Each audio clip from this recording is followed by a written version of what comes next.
Les États généraux de l'éducation amorcent leur phase nationale. Elle réunit les acteurs de l'éducation malienne pour promouvoir la refondation du système éducatif malien. Les ressortissants français ainsi que les binationaux ne peuvent plus se rendre au Mali. Ils sont victimes de l'arrêt du visa volant. Juste quelques minutes pour le coup d'envoi de la rencontre Mali-Afrique du Sud. Au pays, les supporters se préparent à vivre ce premier match des Aigles. Bonsoir à toutes et à tous. Bienvenue dans ce 1945. Malgré l'arrêt de la délivrance des visas entre le Mali et la France, des ressortissants français ainsi que des binationaux bénéficiaient d'une zone grise les permettant de se rendre au Mali. Ce n'est désormais plus possible. Les explications avec Djanaba Samaki. Août 2023, la France suspend la délivrance des visas aux ressortissants maliens. Dans la foulée, le Mali applique la réciprocité. Cette nouvelle tension affecte énormément les Français d'origine malienne qui n'avaient pas de papiers maliens qui se retrouvaient bloqués des deux côtés. Cependant, une zone grise a permis à ces derniers de pouvoir se déplacer entre les deux pays.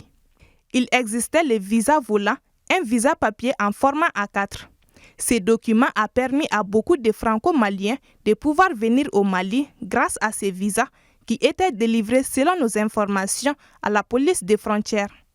Selon une source, c'est pour tenter d'endiguer un trafic de visas que les autorités ont décidé de mettre fin à ces visas volants. Malheureusement, le 14 janvier dernier, il y a eu un communiqué qui expliquait que ces visas sur format A4 n'étaient pas valables. Et donc, beaucoup de Français d'origine malienne qui avaient décidé de venir au Mali se sont retrouvés bloqués car il n'y a eu aucune information préalablement. Et se sont retrouvés à l'aéroport à Bamako et ont dû rentrer en France. On parle à peu près d'une quarantaine de personnes sur beaucoup de vols qui se sont trouvés à Bamako, ont été refoulés et ont dû retourner assez rapidement en France, malheureusement. C'était aussi des personnes qui avaient des cartes NINA ou des cartes d'identité maliennes. Ils ont tous été renvoyés en France parce qu'ils avaient un passeport français. Une situation qui impacte les Français d'origine malienne tant sur le plan familial que professionnel. On a eu beaucoup de témoignages qui sont arrivés ces 2 derniers jours. On a eu par exemple une famille qui était venue accompagner le corps d'un défunt pour des funérailles au village. Malheureusement, on leur a refusé l'entrée sur le territoire malien. Donc vous imaginez la peine de cette famille. On a l'exemple aussi de personnes qui ont des entreprises qui doivent faire tourner mais qui n'avaient pas de papier malien et qui venaient avec des visas et donc qui se retrouvent coincés et qui doivent retourner à Paris. On a aussi beaucoup de personnes qui ont pris ces visas en pensant que ces visas au format A4 étaient tout à fait légaux et se retrouvent du jour au lendemain bloqués et perdent un billet d'avion. On connaît le tarif d'un billet d'avion aujourd'hui, ça coûte cher. Donc c'est pas évident, ils doivent se faire rembourser et parfois non parce qu'ils sont quand même arrivés à Bamako, donc c'est de l'argent perdu concrètement pour beaucoup d'entre nous. Des conséquences déplorées par notre source qui a néanmoins déclaré que c'est un signal d'alerte pour toute la diaspora et pour tous les franco-maliens car avec cette tension, le seul moyen possible d'avoir accès au Mali est d'avoir un passeport malien. Après la phase régionale, les travaux de l'étape nationale des États généraux de l'éducation ont démarré ce mardi pour 4 jours. Objectif, assortir des recommandations permettant de refonder notre système éducatif, confronté aujourd'hui à de nouveaux défis et enjeux dans son fonctionnement. Soumaïla Fani. Sur les recommandations des assises de la refondation de l'État, les États généraux de l'éducation ont été initiés. Après une phase de concertation tenue du 4 au 6 janvier dans les 19 régions et le district de Bamako, ainsi que dans 6 missions diplomatiques, la phase nationale a démarré ce mardi 16 janvier 2024. Il s'agit aux représentants des régions, du district de Bamako et des missions diplomatiques, de venir confronter leurs consensus respectifs à travers des discussions et débats et dégager un consensus national sur les orientations de la refondation du système éducatif au Mali. Oui, il s'agit bien de refondation du système éducatif. Aujourd'hui, le Mali est confronté à de nouveaux défis et enjeux qui exigent un système éducatif adapté à ses besoins. Le diagnostic du système éducatif est suffisamment connu. Il a mal dans tous ses compartiments. Il est peu efficace. Il est peu satisfaisant. Nous en sommes tous coupables, car chacun et chacune, en ce qui le concerne ou la concerne, a manqué de poser l'acte décisif au moment décisif. C'est pour cela qu'il est demandé aux animateurs des États généraux d'identifier sans complaisance les problèmes essentiels du système éducatif.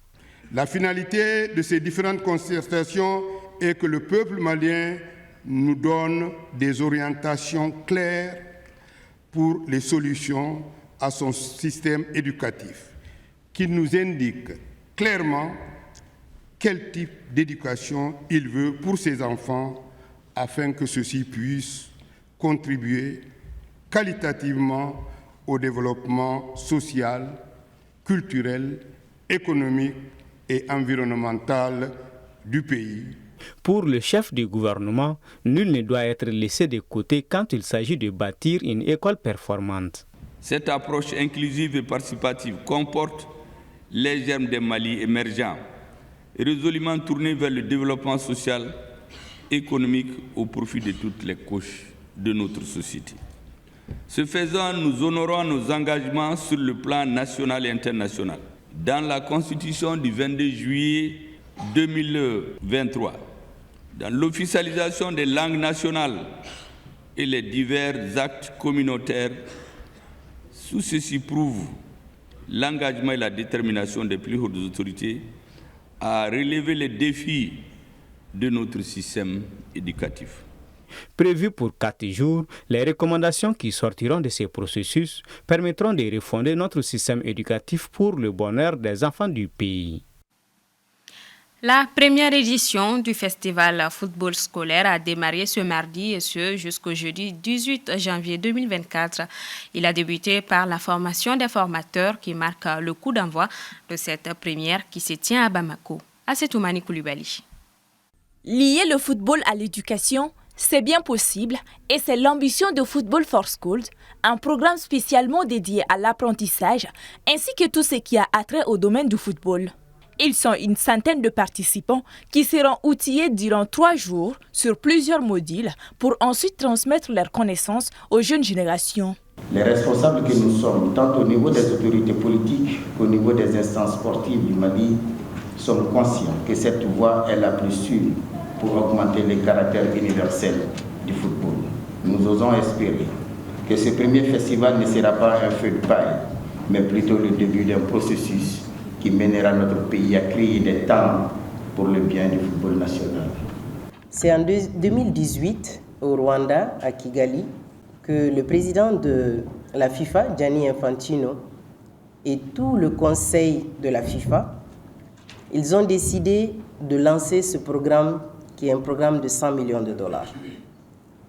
Et c'est un programme pour lancer ce duo, ce pilier éducation-football dans 211 fédérations membres.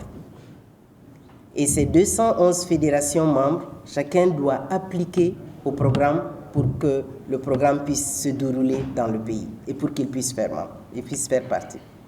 Aujourd'hui, au niveau mondial, on a 105 fédérations qui sont membres, dont 37 en Afrique. Donc au niveau de la CAF, on a 37 pays, soit à peu près 70% des fédérations de l'Afrique qui font partie du programme. Le Mali s'est dit honoré d'abriter cette première édition qui, espèrent les organisateurs, ne sera pas la dernière. Pour le département de tutelle, ce programme est une aubaine pour les passionnés du football. 3 jours durant, les centaines de formateurs seront appuyés par les experts Antonio et Melvin. Ils attendent des participants d'être de véritables ambassadeurs afin de faire véhiculer dans leurs localités respectives les modules appris. On est assez content d'être ici au Mali pour former ces éducateurs qui vont être nos ambassadeurs. Ça veut dire ces formateurs qu'on va capaciter ici pendant les prochains 2-3 jours. Après, ils vont rentrer dans ces communautés, dans ces régions, dans ces provinces et ils vont continuer à faire des formations en cascade, qu'on appelle. Ils vont continuer à former d'autres. Donc ça, c'est l'objectif. Nous, on les soutient pour cette première capacitation et après ils vont continuer à développer d'autres. Pour rappel, ce sont des entraîneurs, des professeurs d'éducation physique qui prennent part à ces 3 jours de formation qui prendront fin le jeudi 18 janvier 2024. Le premier match des Aigles du Mali, c'est dans quelques instants. Ils affrontent l'Afrique du Sud. Nous avons fait le tour pour voir comment des Maliens se préparent à vivre cette rencontre. Aminata Keita et Ibrahim Babi ont sillonné la ville. À quelques heures du début du match entre les Aigles du Mali et les Bafana Bafana de l'Afrique du Sud, l'ambiance est au beau fixe dans la capitale bamakoise. Entre vente de drapeaux ou de maillots, chacun y trouve son compte.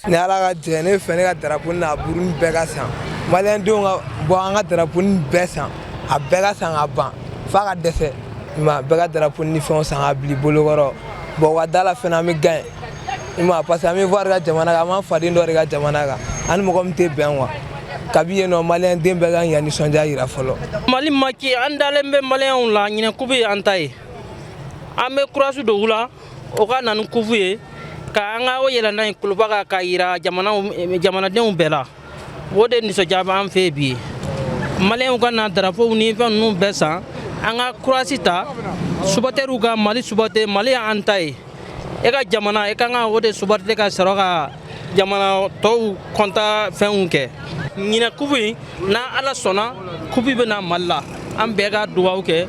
Port du maillot des Aigles, installation du drapeau partout dans la capitale, les Maliens s'apprêtent à vivre avec passion ce rendez-vous.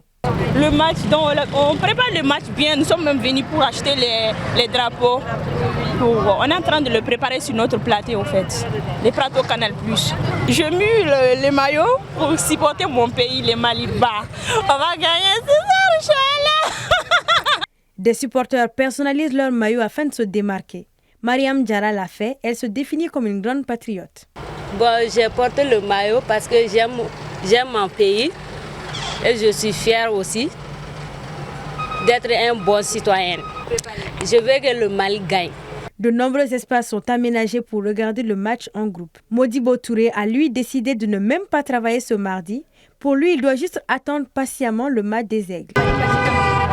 Bon, on a besoin Mali matikama parce que binia jatemine Mali kanga jeu donc on a fait bela ben ani so jalendo wandale no ngajerula ama don mom do fene obi gagner parce que andale ndula bora to mu na kuma mu foro wa tarani dana mu fene andale ndula vraiment en sono do fene ku be match gagner quoi vraiment content mbare do nyema yo sa drapeau flenkana et puis bon metanski ka télé la jessa nye bara ere de black kama bon fenchama quoi emprenez ere do vraiment emprenez nous ani so jale mbare do.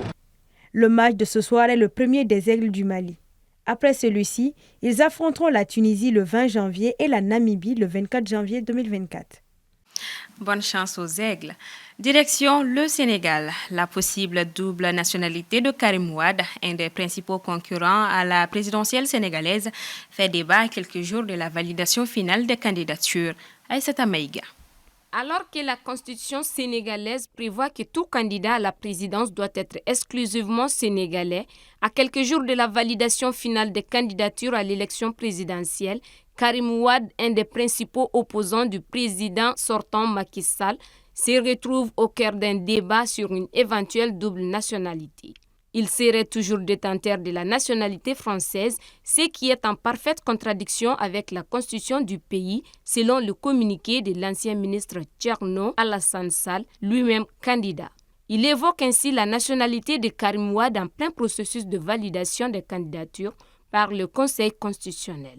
Suite au communiqué de l'ancien ministre de l'Énergie, la coalition Karim 2024 a tenu à assurer que la renonciation à la nationalité française de leur candidat avait été actée par les autorités françaises. Elle dénonce ainsi dans un communiqué rendu public une tentative de salir la candidature et une expression de xénophobie. Pour un rappel, Karim Wade, fils de l'ancien président sénégalais Abdoulaye Wade, est né en France d'une mère française. Cependant, il a été empêché de concourir à la présidentielle de 2019 suite à sa condamnation en 2015 à 6 ans de prison ferme. Détenu pendant plus de 3 ans, il a été gracié en 2016 par le président Macky Sall et vit depuis en exil. En août dernier, l'Assemblée nationale a voté une loi le rendant éligible à la présidentielle. Toutefois, la liste finale des candidats retenus pour la présidentielle doit être publiée d'ici la fin de la semaine. Les réclamations restent alors ouvertes jusqu'à ce soir. Bien que son nom figure parmi les 21 candidats sur la liste provisoire, rien n'est encore sûr pour la candidature de Karim Wade. C'est ce qui referme ce 1945. Merci de votre constante fidélité. À demain pour une nouvelle édition. Bonsoir à tous.